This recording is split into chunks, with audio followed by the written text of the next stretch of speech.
And the Dalai Lama says he will have a successor after his death. During an early 90th birthday celebration, the spiritual leader laid out the framework for how the next Dalai Lama should be chosen.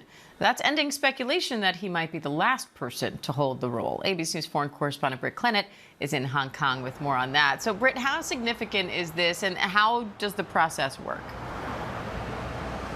Hi, Diane. Well, to set the scene of this tussle between the Dalai Lama and China, now the Tibetan spiritual leader is long insisted very much that his successor is not selected by the Chinese government. Now, China, for its part, wants to hold its own process to choose the next Dalai Lama because it has a vested interest in keeping Tibet stable. It wants to legitimize its control over Tibet.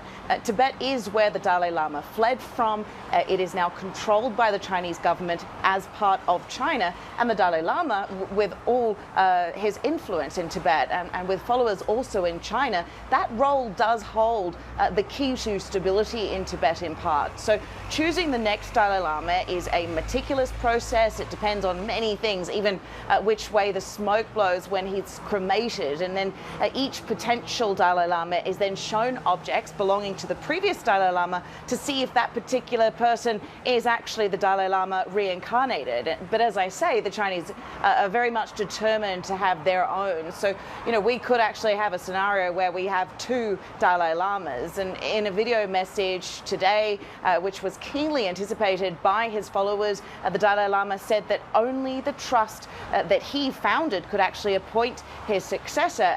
And he said that no one else has any authority to interfere in this matter. He made that very clear, Diane.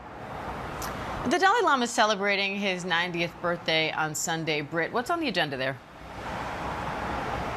Yeah, so celebrations are being held this week in Dharamshala. That's in India, on the edge of the Himalayas. It's attended by more than 7,000 guests, including a number of Indian ministers. Also, Hollywood actor Richard Gere, a long-time follower, is also taking part in celebrations. And earlier this week, hundreds gathered to seek the Dalai Lama's blessings. Now, it has to be said, the Dalai Lama still remains an important figurehead, not just as a spiritual leader, but also as a living symbol of exiled Tibetans, really hoping to reclaim their homeland one day. The Dalai Lama, even though he turns 90, we could be waiting some time if what he says is anything to go by, because he says he'll probably live until 110, Diane.